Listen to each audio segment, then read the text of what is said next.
سچ یہ ہے کہ لوگ بہت سے مطلب جواب تو دے دیتے ہیں لیکن اس کا پورا تفسیر بیان نہیں کرتے ہیں کہ یہاں پہ حضور صلی اللہ تعالیٰ علیہ وسلم آئے. پھر وہ کمنٹ میں بہت سے عجیب عجیب لوگ جو ہوتے ہیں وہ الٹی سیدھی باتیں حرکتیں لکھتے ہیں. تو جب بھی جو بھی اس طریقے کی بات بتائے تو اس کا پورا دلیل کے ساتھ بتائے. السلام علیکم ورحمۃ اللہ وبرکاتہ. دوستو آج ہم دلی کی جامع مسجد میں موجود ہیں. تو آج میں بہت ہی خاص چیز دکھانے والا ہوں.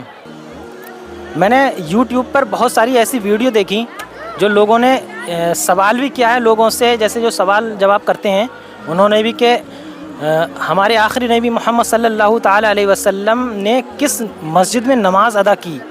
تو لوگوں نے جواب بھی دیا. اس کے جو پوچھنے والوں نے لوگوں کو تو معلوم نہیں ہے کہ ایسا کہاں پہ مطلب کون سی مسجد میں ہمارے آخری نبی محمد صلی اللہ تعالیٰ علیہ وسلم نے نماز ادا کی, لیکن وہ جواب بھی دیتے کہ جامع مسجد میں ادا کی ہے. تو اصل بات یہ ہے کہ آخر جامع مسجد میں کب نماز ادا کی اور کیسے کی. تو آج میری ویڈیو صرف اسی کے لیے ہے. تو یہ دو بھائی ہیں. تو آج میں جب یہاں پہ موجود تھا تو انہوں نے بتایا کہ آپ اس کی ویڈیو بنائیں. تو یہ بتائیں گے بھائی. السلام علیکم. وعلیکم السلام ورحمۃ اللہ وبرکاتہ. کیا نام ہے؟ فرحان قادری. آپ کا کیا نام؟ ریحان. ریحان. ماشاء اللہ. کہاں سے آئے؟ شاستری پارک. اچھا ماشاء اللہ. یہ بھائی شاستری پارک سے ہیں. تو ان بھائیوں نے مجھ سے کہا کہ اس اسپیشل جو ہے اس کی ایک ویڈیو بنائیں اور چینل پہ ڈالیں. تو یہ بتائیں گے. تو بھائی اس کا کیا ذکر ہے, مطلب یہ کس لیے بنا ہوا ہے؟ یہ جب جامع مسجد دلی کی تعمیر ہوئی تھی تو اس وقت شاہجہاں نے یہ اپنے دل میں نیت باندھی تھی جب تک حضور صلی اللہ تعالیٰ علیہ وسلم جو ہمارے آخری نبی ہیں وہ یہاں پر آ کر نماز ادا نہیں کر لیتے جب تک ادھر نماز شروع نہیں کریں گے. تو انہوں نے خواب میں دیکھا کہ حضور صلی اللہ تعالیٰ علیہ وسلم جامع مسجد پہ آئیں اور اس جگہ پہ بیٹھ کر انہوں نے وضو فرمایا ہے. اور پھر جب ان کی آنکھ کھلی تو آپ آئے تھے اپنے جہاں پہ مطلب ان کا قیام گاہ تھی ادھر سے آئے تھے. جب انہوں نے دیکھا تو یہ جگہ گیلی تھی. اچھا جی. تو مطلب یہ بات سچ ہے لیکن وہ خواب کی بات ہے. اچھا تو یہ بات ٹھیک ہے. دیکھیے یہ جگہ میں دکھا رہا ہوں, یہ اس کو کور کر رکھا ہے جال سے, ایک اسٹیل کے جال سے. تو یہ اسٹیل کے ایک جال سے کور کیا ہوا ہے, وہ جگہ اس طریقے سے بنا رکھی ہے. دیکھ سکتے ہیں آپ. میں بالکل پاس سے اسے دکھا رہا ہوں.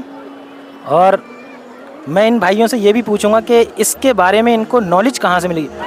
اچھا بھائی کیا نام بتایا آپ نے؟ میں بھول. فرحان بھائی. فرحان بھائی اس کے بارے میں آپ کو اس طریقے کی نالج کیسے آئی؟ ہمارے جو استاد صاحب تھے انہوں نے ہمیں مطلب بتایا تھا اور ہم نے کافی بیانات میں بھی سنا تھا. اور حضور صلی اللہ علیہ وسلم نے خود فرمایا ہے کہ جس نے مجھے خواب میں دیکھا واقعی اس نے مجھے خواب میں ہی دیکھا, کیونکہ شیطان سب کی شکل اختیار کر سکتا ہے اور لیکن حضور صلی اللہ علیہ وسلم کی شکل اختیار نہیں کر سکتا. اور بے شک آپ کی یہ بالکل درست بات ہے کہ اگر آپ کے خواب میں ہمارے پیارے آقا محمد صلی اللہ تعالیٰ علیہ وسلم خواب میں آئے تو وہ سچ میں ہی ہمارے پیارے آقا محمد صلی اللہ تعالیٰ علیہ وسلم ہیں. کچھ ایسے بسے والے خواب ہوتے ہیں جس میں شیطان ہوتا ہے, لیکن ہمارے آخری نبی اگر خواب میں آئیں تو وہ آخری نبی ہیں سچ میں. جی اور بتائیں اس کے بارے میں کچھ. اور ہماری جامع مسجد میں دلی کی ادھر حضور صلی اللہ تعالیٰ علیہ وسلم کے قدموں کے نشان بھی موجود ہیں جو کہ جمعے کے دن یہاں پہ دکھائے بھی جاتے ہیں.